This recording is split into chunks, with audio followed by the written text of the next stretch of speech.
Assalamualaikum warahmatullahi wabarakatuh. Perkenalkan, nama saya Nabila Akmal Fatimah dengan NIM 24040. Di sini saya akan mereview salah satu jurnal artikel dengan menggunakan analisis korespondensi. Saya menggunakan salah satu judul yaitu Resiliensi Akademik Mahasiswa Pasca Bencana, korelasi antara tingkat stres dan gaya belajar mahasiswa Fakultas Kedokteran.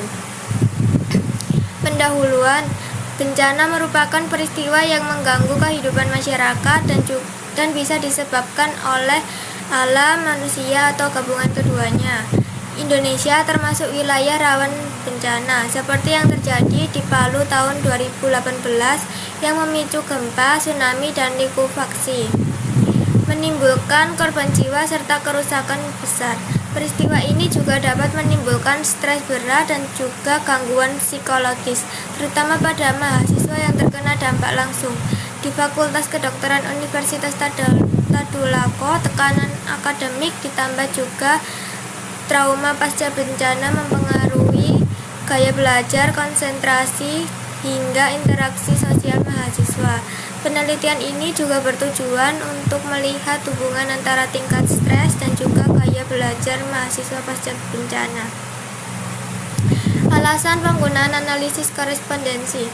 Penggunaan analisis korespondensi dalam penelitian ini didasarkan pada karakteristik data yang bersifat kategorik, baik nominal maupun ordinal, yaitu tingkat stres, normal hingga sangat berat, dan juga gaya belajar, aktivis, reflektor, teoritis, dan pragmatis. Analisis ini memungkinkan peneliti untuk mengevaluasi adanya hubungan antara dua variabel tersebut secara statistik, sehingga dapat memvisualisasikan pola distribusi dan juga keterkaitan antara kategori dalam bentuk yang lebih interpretatif. Dengan menggunakan koefisien kontingensi, hasil penelitian ini menunjukkan adanya hubungan yang signifikan antara tingkat stres dan juga gaya belajar mahasiswa, sehingga analisis korespondensi ini menjadi pendekatan yang relevan dan juga tepat untuk menggambarkan dinamika psikologi dan akademik mahasiswa pada metode penelitian. Metode penelitian ini menggunakan desain observasional analitik dengan pendekatan cross-section, yaitu pengumpulan data dilakukan pada satu titik untuk melihat hubungan antara dua variabel utama, yaitu tingkat stres dan juga gaya belajar. Sampel penelitian ini terdiri dari 189 mahasiswa preklinik Fakultas Kedokteran Universitas Tadulako yang diambil menggunakan teknik accidental sampling. Instrumental penelitian ini berupa kuesioner dan juga analisis data dilakukan menggunakan analisis koefisien kontingensi karena kedua variabel berskala kategorik. Kemudian terdapat variabel independen dengan skala ordinal dengan kategori normal sampai dengan sangat besar. Yang kedua yaitu variabel dependen pada gaya belajar. Skalanya yaitu nominal dengan kategori aktivis, reflektor, teoritis, dan pragmatis. Kemudian terdapat tabel koefisien kontingensi yang merupakan tabel yang sama dengan yang digunakan dalam jurnal ini untuk menghitung koefisien kontingensi. Jurnal menyebutkan bahwa dari analisis tabel ini diperoleh nilai chi-square hitung 16,65 dan koefisien kontingensi 0,28. Tabel ini juga menunjukkan distribusi yang sama seperti yang dijelaskan pada jurnal, terutama pada dominasi kombinasi antara stres sangat berat dan juga gaya belajar reflektor. Namun, jurnal ini menyertakan nilai signifikansi langsung dalam tabel ini, sehingga kesimpulan signifikansi dalam jurnal didasarkan pada perbandingan dengan chi-square tabel yang salah. Kemudian interpretasi hasilnya pada tabel korespondensi, yaitu menampilkan distribusi frekuensi absolut antara kategori tingkat stres dan juga gaya belajar. Dalam jurnal, penulisan menyebut bahwa mayoritas mahasiswa mengalami stres sangat berat, sekitar 51%, dan juga gaya belajar reflektor yang mendominasi sekitar 75,7%. Tabel ini juga mengonfirmasi temuan tersebut dengan menunjukkan bahwa 74 dari 97 mahasiswa mengalami stres berat memiliki gaya belajar reflektor. Namun jumlah jurnal tidak menyajikan tabel distribusi frekuensi secara lengkap seperti tersebut, sehingga tabel ini memberikan dasar data yang lebih rinci dan juga analisis lebih lanjut. Kemudian pada tabel summary ini menyajikan ringkasan statistik analisis korespondensi termasuk nilai chi-square 16.652 dan juga signifikansi 0,163. Jurnal menyimpulkan adanya hubungan signifikan antara tingkat stres dan juga gaya belajar dengan chi-square hitung 16,65 yang lebih besar dari chi-square tabel 5,23. Namun tabel ini menunjukkan signifikansi 0,163 yang lebih besar dari 0,05, sehingga sebenarnya tidak ada hubungan signifikansi. Perbedaan ini disebabkan karena jurnal menggunakan nilai chi-square tabel yang salah, seharusnya 21,026 untuk DF12 bukan 5,23. Selain itu, total inertia 0,088 menunjukkan kekuatan hubungan yang sangat lemah, sementara jurnal menyebutkan koefisien kontingensi 0,28 yang diinterpretasikan sebagai hubungan lemah hingga sedang. Kemudian pada tabel overview raw point ini menampilkan koordinat dan kontribusi setiap kategori tingkat stres yang terdapat pada dimensi. Jurnal tidak menyajikan analisis semacam ini, sehingga tabel ini memberikan informasi tambahan yang tidak ada dalam jurnal. Misalnya, kategori sangat besar memberikan kontribusi terbesar terhadap dimensi 1 sekitar 48,8% dengan koordinat negatif 0,419,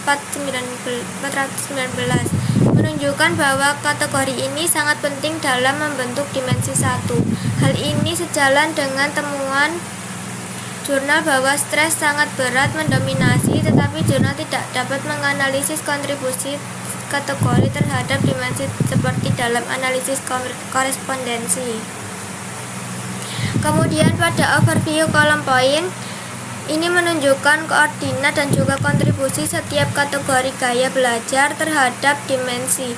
Jurnal ini menyebutkan bahwa gaya belajar reflektor adalah yang paling dominan sekitar 75,7%, dan tabel ini mengonfirmasi dengan menunjukkan bahwa reflektor memberikan kontribusi terbesar terhadap dimensi 1 sekitar 66,3% dengan koordinat negatif min 0,326. Namun jurnal ini tidak menganalisis kontribusi masing-masing gaya belajar terhadap dimensi, sehingga tabel ini memberikan wawasan lebih dalam tentang peran masing-masing kategori dan juga membentuk struktur hubungan antar variabel. Kemudian pada grafik row and column point ini memvisualisasikan hubungan antara tingkat stres dan gaya belajar dalam ruang 2 dimensi. Jurnal tidak dapat menyertakan visualisasi seperti ini, sehingga grafik ini memberikan perspektif yang berbeda. Grafik menunjukkan kedekatan antara kategori reflektor biru dan juga sangat berat merah di kuadran kiri bawah, yang sejalan dengan temuan jurnal bahwa keduanya saling terkait. Selain itu, grafik juga menunjukkan pola lain yang tidak dijelaskan dalam jurnal, seperti kedekatan antara teoritis dan juga ringan di kuadran kanan atas, serta pragmatis dan juga berat di tengah bawah. Untuk kelebihan artikel menggunakan desain observasional analitik dengan pendekatan cross-section yang tepat untuk mengidentifikasikan korelasi antara variabel tingkat stres dan juga gaya belajar pada satu titik waktu. Penentuan sampel ini menggunakan rumus solving N sama dengan 189 dari populasi 359. Juga menunjukkan bahwa upaya representativitas. Selain itu, instrumen kuesioner relevan untuk mengukur variabel subjektif seperti stres dan juga gaya belajar. Data demografi responden seperti jenis, kelamin, usia, dan angkatan disajikan lengkap dalam tabel 3, memungkinkan pembaca memahami profil sampel, distribusi data tingkat stres tabel 4, dan juga gaya belajar tabel 5. Perangkatan dan juga terstruktur rapi, memudahkan identifikasi pola dominan. Misalnya, 51% mahasiswa stres sangat berat. Kemudian penggunaan koefisien kontingensi sesuai dengan variabel kategorik, nominal, dan juga ordinal. Artikel menyajikan nilai chi-square 16,65 dan juga koefisien kontingensi 0,28 dengan jelas serta membandingkan dengan nilai kritis 5,23 untuk menarik kesimpulan signifikansi. Hasil disajikan secara sistematis melalui tabel 4-6 dan narasi yang koheren. Artikel juga menyertakan abstrak bilingual Indonesia-Inggris dan juga relevansi yang relevan 46 sumber dan meningkatkan kredibilitas dan aksesibilitas.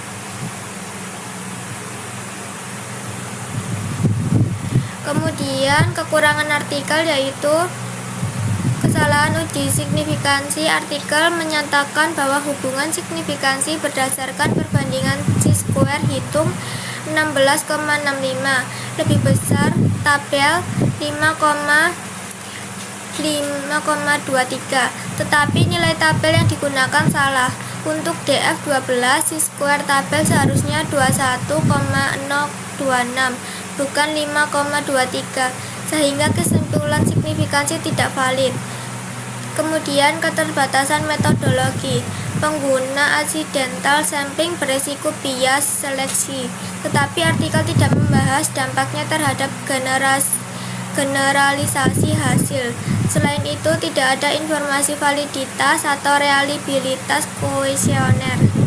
Kemudian artikel menginterpretasikan koefisien kontingensi 0,28 sebagai hubungan lemah hingga sedang, tetapi tidak menjelaskan batasan koefisien ini. Misal nilai maksimum tergantung ukuran tabel. Kemudian artikel hanya menyajikan tabel tanpa grafik, misal bar chart untuk distribusi stres atau korespondense poin untuk hubungan variabel, sehingga pola intuitif atau nyata.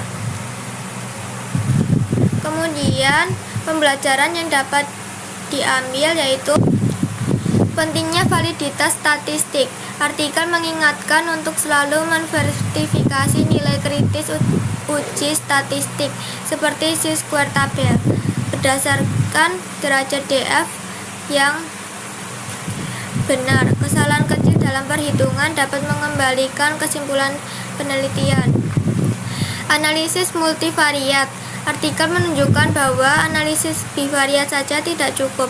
Variabel konfundasi, misal jenis kelamin, perlu dikontrol melalui teknik seperti regresi logistik. Artikel harus memperbaiki kesalahan uji signifikansi square dengan menggunakan nilai tabel yang benar 21,026 untuk DF12 atau melaporkan p-value eksak 0,163. Untuk penelitian mendatang, tambahkan analisis multivariat, misal regresi logistik, untuk mengontrol variabel konfundasi seperti jenis kelamin, usia, atau angkatan.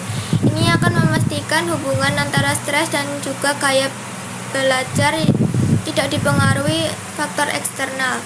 Kemudian gabungkan data kuantitatif dengan analisis kualitatif, misal wawancara mendalam atau FGD, untuk menjelaskan konten psikologis di balik pola numerik. Contoh, mengapa mahasiswa gaya belajar reflektor rentan stres dan stres sangat berat. Selain itu, gunakan desain longitudinal untuk memantau perubahan stres dan juga gaya belajar pasca bencana secara dinamis, bukan hanya cross-sectional. Kemudian, artikel menggunakan kuesioner untuk mengukur stres dan juga gaya belajar, tetapi tidak ada bukti kuesioner valid. Misalnya, bisa dibuktikan dengan kuesioner telah diuji validitasnya dengan Cronbach alpha lebih dari 0,7 agar data yang disajikan lebih dipercaya. Kemudian laporkan validitas dan reliabilitas kuesioner yang digunakan. Misal, uji Cronbach alpha untuk skala stres. Selain itu, diakui keterbatasan metode accidental sampling dan didiskusikan potensi bias, misal overpresentasi kelompok tertentu. Untuk penelitian sejenis, gunakan probability sampling, misal Straverting random sampling untuk meningkatkan representatif. Laporkan validitas dan reliabilitas kuesioner yang digunakan, misal uji Cronbach alpha untuk skala stres. Selain itu, akui keterbatasan metode accidental sampling dan diskusikan potensi bias, misal overpresentasi kelompok tertentu. Untuk penelitian sejenis, gunakan probability sampling, misal stratified random sampling untuk meningkatkan representativitas.